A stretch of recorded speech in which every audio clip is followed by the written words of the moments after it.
할렐루야. 하나님이 함께 하시는 은혜가 오늘도 믿음으로 주 앞에 나와 예배드리시는 여러분 가운데 충만하기를 기원합니다. 우리는 예수 그리스도를 믿음으로 구원받고 하나님의 자녀가 되었습니다.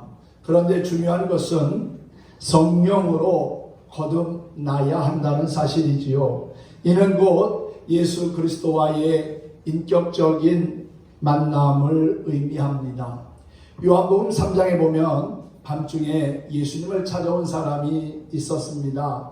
유대인의 지도자였던 니고데모라고 하는 사람이 와서 구원에 관한 것을 질문합니다. 그때 예수님께서는 거듭나야 하나님 나라를 볼 수 있다고 하셨고, 또한 물과 성령으로 거듭나지 아니하고는 하나님 나라에 들어갈 수가 없다고 말씀하셨습니다. 거듭난다고 하는 것은 어떤 의미일까요?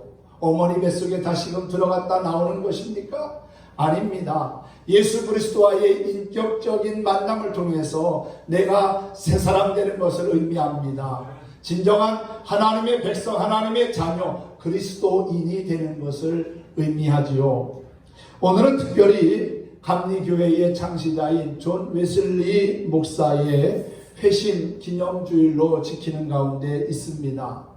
282년 전 한 사람의 거듭남, 즉 새로운 변화가 얼마나 큰 역사를 이루었는지를 알 수 있습니다. 1738년 5월 24일 오늘과 같은 날입니다.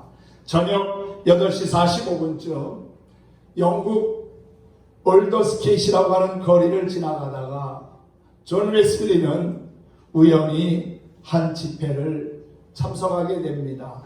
그곳에서 어떤 사람이 로마서 서문을 읽는데 오직 의인은 믿음으로 말미암아 살리라는 말씀을 들으면서 마음의 뜨거움을 경험하게 되지요. 그 말씀을 그가 한두 번 읽었겠습니까? 한두 번 들었겠습니까? 수도 없이 읽고 들었지만 그 말씀이 그날따라 그의 마음에 뜨거운 감격을 주었다는 사실이지요. 여러분, 우리가 하나님의 말씀을 읽고 듣는 것이 여러 번 같은 그러한 모습으로 반복된다 할지라도 그때마다 주시는 하나님의 은혜가 있고 감격이 있고 감동이 있다는 사실을 믿으시기를 바랍니다.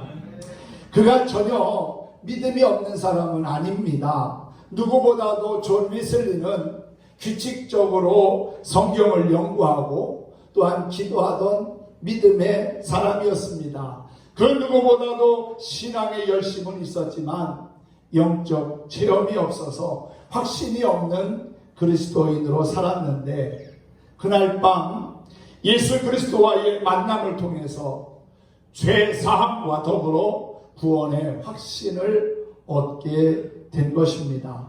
그리고 세계는 나의 교구라고 하는 타이틀을 가지고 주님 앞에 가는 그날까지 영혼을 구원하는 일에 일생을 헌신했습니다. 그의 사역은 도덕과 윤리가 무너져 가던 영적 암흑의 때에 밝은 빛을 보게 하였고, 죄로 오염된 영국 사회를 바로 세우는데 큰 역할을 했습니다. 거듭나면 예수 그리스도와의 인격적인 만남이 이루어지면 내가 변하고 우리 가정이 변하고 우리의 지역사회가 새롭게 변화됨을 잊지 마시기 바랍니다. 여러분, 성경과 또한 전통, 경험, 이성, 이 네 가지가 우리 감리교회의 특색인데, 이 네 가지가 마치 자동차의 바퀴들처럼 우리의 신앙에 잘 형성되어 있다 보면은 우리의 믿음과 신앙은 아름답게 성장하고 꽃을 피우며 열매를 맺게 되리라고 믿습니다. 오늘도 예배 자리에 나오신 여러분 모두가 물과 성령으로 거듭나서 하나님의 존귀한 일꾼으로 쓰임받길 축복합니다. 기독교의 복음은 분명 변화의 복음입니다. 진실로 복음을 듣고 예수 그리스도를 영접한 모든 사람은 변화되었습니다. 새 사람 되었습니다. 거듭났다는 사실이지요.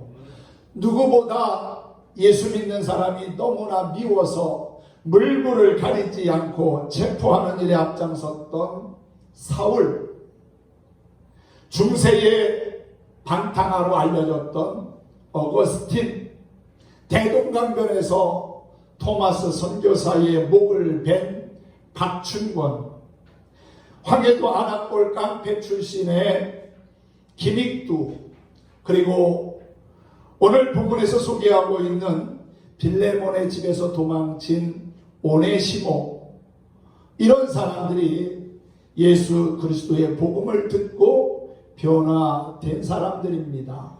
복음은 남녀노소를 가리지 않고 완악한 사람일지라도 새 사람으로 변화시키는 능력이 있습니다. 사랑하는 성도 여러분, 복음의 능력을 믿으시기 바랍니다. 그 복음의 능력이 오늘 저와 여러분을 이 자리에 있게 한 줄로 믿습니다. 빌레몬서는 바울이 전도한 빌레몬에게 쓴 짧은 내용의 편지입니다. 불과 300단어 정도밖에 안 되는 짧은 서신이지만은 보석처럼 빛나는 내용이 담겨져 있습니다. 신약성경 27권 가운데 한 권이면서 한 장밖에 안 되는 짧은 편지입니다. 더군다나 이 편지는 사도 바울이 로마의 감옥에 갇혔을 때 쓴 옥중 서신으로 알려져 있지요. 빌레몬서에는 세 사람이 서로 연결되어 있습니다. 바울과 빌레몬, 그리고 오네시모입니다. 바울은 예수 그리스도의 복음을 빌레몬에게 전도하였습니다. 오네시모는 빌레몬 집에 살고 있던 노예였습니다. 그런데 무슨 이유에서인지 그 집에서 오네시모가 도망쳐 나오게 되지요. 그런데 빌레몬이 그를 학대하거나 힘들게 해서 오네시모가 도망쳐 나온 것은 아니라고 보여집니다. 오늘 우리가 읽은 말씀 배경을 보면은 빌레몬서의 주인공이라고 할 수 있는 빌레몬은 참 좋은 사람이었던 것 같아요. 1절에 보면은 바울과 및 형제 디모데는 우리의 사랑을 받은 자요 동역자인 빌레몬과 라고 하면서 사랑받는 자, 또 바울에게는 동역자와 같은 존재라고 소개하고 있고요. 그리고 또한 주 예수께 대한 믿음이 있었고 또한 모든 성도를 향한 사랑이 있었기에 바울은 감사한다고 이야기합니다. 또한 성도들의 마음이 빌레몬으로 말미암아 평안을 얻었다고 그랬고요. 7절에 보면 빌레몬이 기쁨과 위로를 바울에게 듬뿍 안겨주었다고 고백하고 있습니다. 그런데 아마도 오네시모는 그 주인의 사랑을 제대로 깨닫지도 못하고 무슨 잘못을 해서 도망을 치게 된 것 같습니다. 그런데 감사한 것은 도망친 오네시모가 우연하게 로마 감옥에 있는 사도 바울을 만났다는 사실이지요. 그리고 그를 통해서 예수 그리스도의 복음을 듣고 새 사람이 되었다는 겁니다. 도망친 노예일지라도 그 마음에 예수 그리스도의 복음이 들어가면 변화되고 새 사람 되고 거듭나서 하나님의 위대한 일꾼으로 쓰임받게 된다는 것입니다. 바울은 빌레몬의 노예였다가 도망쳐 나온 오네시모를 다시 빌레몬에게 되돌려 보내면서 빌레몬이 그리스도 안에서 그를 용서하고 받아줄 것을 간곡하게 부탁을 합니다. 이제는 노예가 아니라 그리스도 안에서 한 형제로 받아줄 것을 권면하고 있지요. 기독교는 변화의 종교입니다. 복음의 능력은 복음을 받은 사람을 변화시킵니다. 이것이 복음이 가지고 있는 힘이요 가마력이라고 믿습니다. 빌레몬서에는 이런 증거가 아주 뚜렷하게 나타나고 있습니다. 오늘 10절 말씀에 보면은 바울은 자기가 감옥에 갇혔을 때 오네시모를 낳았다고 선언합니다. 새 생명을 낳는 일이 얼마나 고귀한 일입니까? 그런데 영적으로도 이런 일이 있습니다. 복음을 전하여 그가 믿을 때 성령으로 거듭나서 새 사람이 되는 것입니다. 바울은 이 표현을 통해서 그리스도 안에서 영적 해상의 고통을 통해 오네시모를 개종시킴으로 그가 새 사람이 되었다는 것을 강조하고 있지요.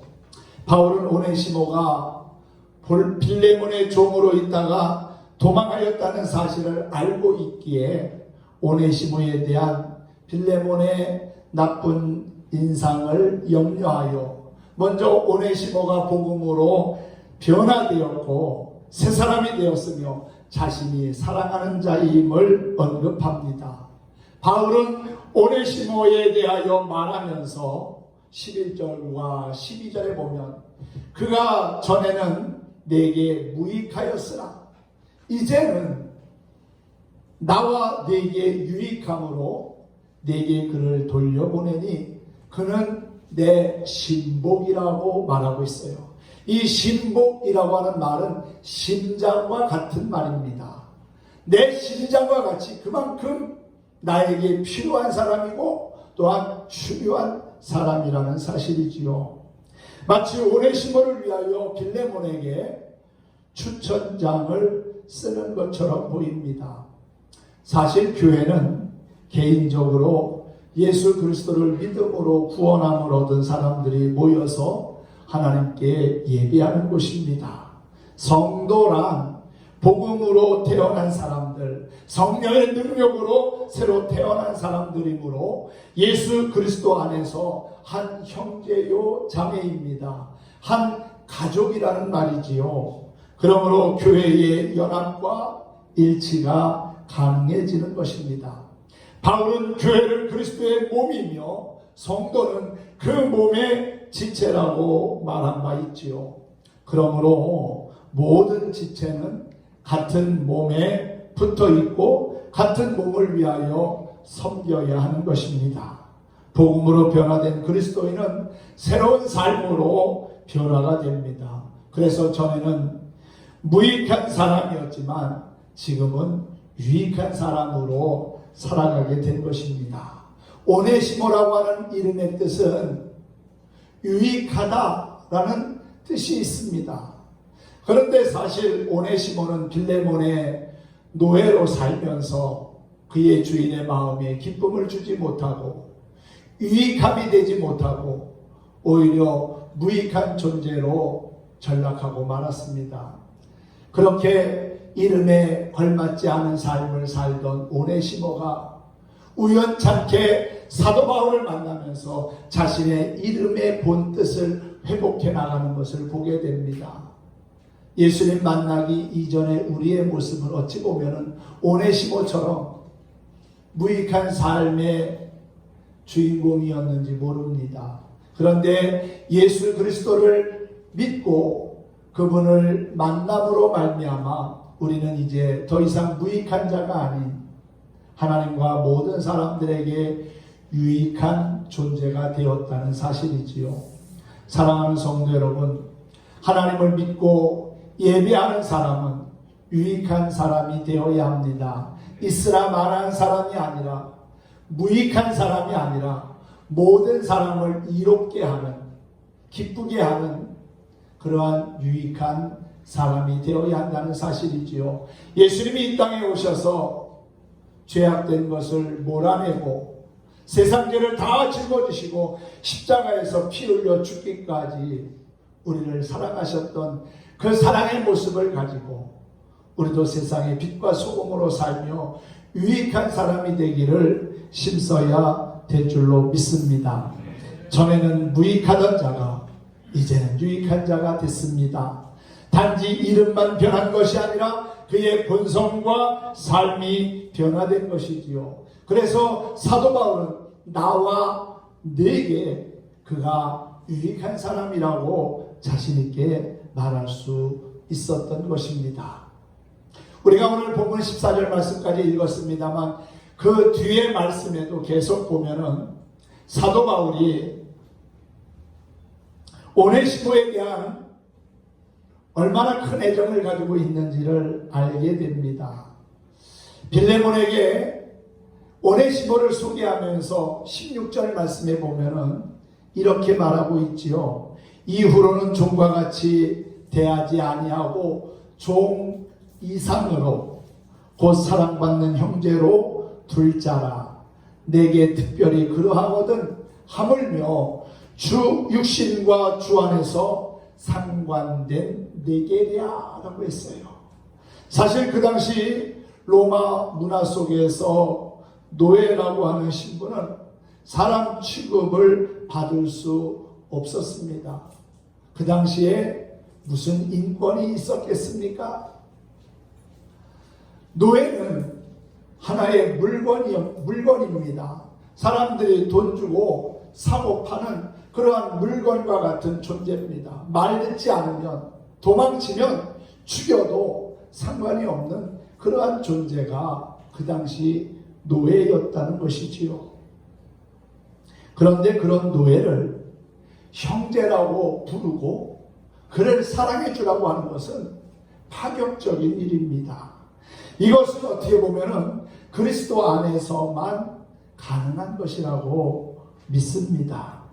바울은 감옥에 갇혀 있는 그러한 상황에 있지만은 자신에게 충성스럽게 헌신하고 수종드는 그러한 오네시모가 상당히 정말 필요했을 거라고 여겨집니다. 그런데 이제 바울이 그 오네시모를 빌레몬에게 돌려보낸다고 하는데 이유가 있지 않겠습니까? 변화된 오네시모를 자랑스럽게 소개하면서 빌레몬이 옛날의 과거를 청산하고 이제는 그리스도 안에서 형제로서 그를 용서하고 받아주기를 기대하는 겁니다. 과거의 청산과 새로운 삶으로의 출발이 분명하게 구분되어야 하기 때문이라는 사실이지요. 물론 오네시모가 예수 그리스도의 복음을 받아들여 새 사람이 되었다고 해도 오네시모의 신분이 바뀌지는 않았습니다. 여전히 그는 빌레몬의 종이요 노예입니다.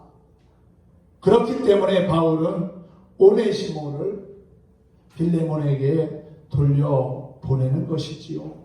이것이 질서입니다. 그러나 그는 더 이상 노예로 취급받을 수 없는 사람이 되었습니다. 왜냐하면 옛날에 주인과 노예라고 하는 관계는 이제 그리스도 예수 안에서 형제와 자매라고 하는 관계로 바뀌었기 때문입니다. 그러므로 바울은 오네시모를 종과 같이 대하지 말고 종 이상으로 곧 사랑받는 형제로 그를 받아주라고 권면하고 있는 것이지요. 바울이 질서를 존중하여 오네시모를 빌레몬에게 돌려보낸 것은 노예 제도를 옹호하기 때문이 아닙니다. 바울은 노예 제도의 부당함을 알았지만 현실을 간과하지도 질서를 무시하지도 않았습니다. 오히려 그리스도 안에서 맺어지는 새로운 관계를 강조함으로써 빌레몬과 오네시모의 관계를 형제로, 그리고 바울과 오네시모의 관계를 부모 자식으로 표현하고 있는 것이지요. 바울의 견해는 유대인이나 헬라인이나 종이나 자유인이나 남자나 여자나 다 그리스도 안에서 하나가 되게 하는 것이라고 했습니다. 그것이 바로 복음의 능력이요 은혜라고 하는 것이지요. 세상 사람들은 계급과 계층을 구별합니다. 힘 있는 사람, 가진 사람은 없는 사람을 억압하고 그 위에서 군림하려고 하지요. 그런데 그것은 세상 질서이지만 하나님 나라의 질서는 그렇지 않습니다. 주인이나 종이나 남자나 여자나 아이나 어른이나 할 것 없이 다 그리스도 안에서 한 형제고 한 자매이며 가족이라는 것이지요. 인간 스스로가 만든 계급과 또한 계층 때문에 갈등과 다툼이 일어나고 분쟁과 전쟁이 일어날 때도 있지만 주 안에서 우리가 하나됨을 이루고 서로 이해하고 용서하고 또한 사랑하다 보면은 세상은 살맛나는 세상이 되고 또한 하나님이 기뻐하시는 삶의 주인공들이 될 거라고 믿습니다. 19절 말씀을 보면은요, 나 바울이 친필로 쓰노니 내가 갚으려니와 내게 이 외에 내 자신이 내게 빚진 것은 내가 말하지 아니하노라 라고 했습니다. 여기서 바울이 빌레몬에게 갚겠다고 한 빚은 물론 오네시모가 빌레몬에게 진 빚을 말합니다. 그것을 바울이 대신 갚겠다고 합니다. 그러나 바울이 암시하는 것은 빌레몬이 바울에게 개인적으로 진 빚이 이 빚보다 더욱 크다는 것이지요. 여러분, 빌레몬은 사실 세상적인 눈으로 보면은 잘 사는 사람이고 명예도 있었고 또 그 지역의 유지였던 것 같습니다. 종을 거느릴 정도면 어느 정도 잘 사는 것 아닙니까? 그런데 그가 바울에게 빚진 자라는 겁니다. 무슨 빚을 졌을까요? 복음의 빚을 진 겁니다. 사도 바울이 전한 복음을 통해서 그는 예수님을 영접하게 되었고 구원받아 하나님의 자녀가 된 것이지요. 이보다 더 큰 빚이 어디 있습니까? 어찌 보면 우리도 사랑의 빚을 지고 복음의 빚을 지고 살아가는 사람들입니다. 누군가가 우리에게 복음을 들려줬기에 우리가 예수님을 믿게 되고 구원받아 이 자리에 앉아있는 것이 아니겠습니까? 그 사랑의 빚을 우리는 또 갚아나가면서 하나님의 자녀다움을 세상의 빛과 소금 같은 존재로 살아가야 될 거라고 믿습니다. 바울은 앞서 18절에서 오네시모가 빌레몬에 진 빚이 있다면 자신이 갚겠다고 말했습니다. 그가 만일 내게 불의를 하였거나 내게 빚진 것이 있으면 그것을 내 앞으로 계산하라고 했지요. 사도 바울은 로마서 13장 8절에서 피차 사랑의 빚 외에는 아무에게든지 아무 빚도 지지 말라. 남을 사랑하는 자는 율법을 다 이루었다고 선포한 바가 있습니다. 이것은 두 가지의 의미를 지니고 있습니다. 첫째는 성도가 살아가는 데 있어 갚지 않고 남겨두는 빚이 있어서는 안 된다는 것이고요. 또한 둘째는 사랑이란 성도가 지불해야 하는 빚으로서 다 갚음이 없는 영원한 부채라는 것입니다.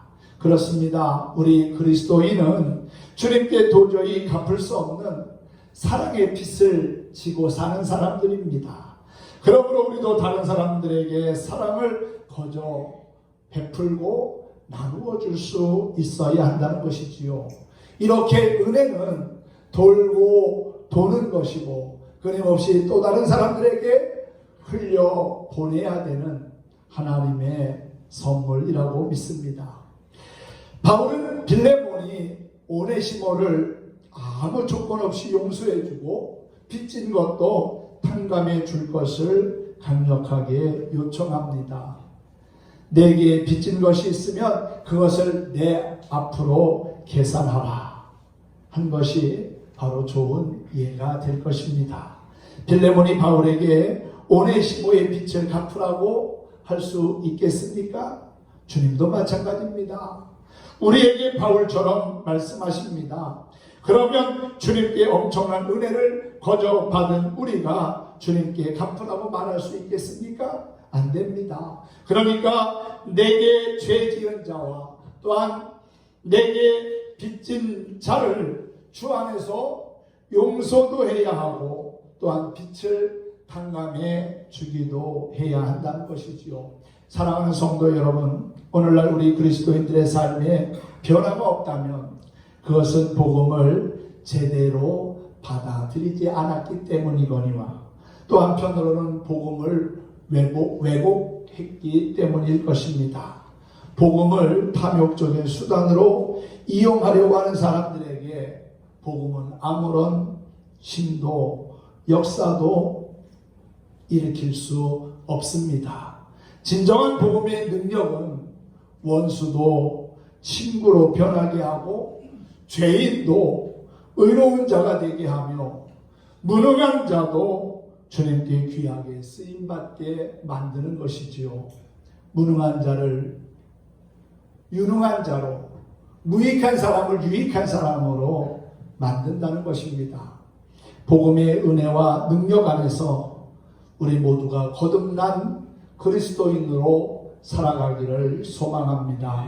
많은 믿음의 사람들이 예수 그리스도를 통해서 구원함을 얻고 새롭게 거듭난 것처럼 오늘 본문의 오네시모도 비록 필레몬의 집에서 도망친 노예였지만 사도 바울이 전해준 복음, 예수 그리스도의 복음을 통해서 그가 새로운 존재로 거듭난 하나님의 백성으로 회복된 것처럼 우리의 삶도 날마다 예수 그리스도의 복음으로 새로워지고 또한 거듭나는 역사가 있었으면 좋겠습니다. 282년 전 어두웠던 영국 사회를 복음으로 밝힌 존 웨슬리 목사처럼 어두운 죄악된 세상을 하나님의 말씀으로 밝히며 새롭게 하는 일에 헌신하고 또한 아름답게 쓰임받는 우리 모든 성도들이 되었으면 좋겠습니다. 예수 안에서 삶이 회복되고 치유되고 새로워져서 주변 사람들에게 선한 영향력을 끼치는 거듭난 하나님의 사람들이 될 수 있기를 예수님의 이름으로 축원합니다. 축복합니다.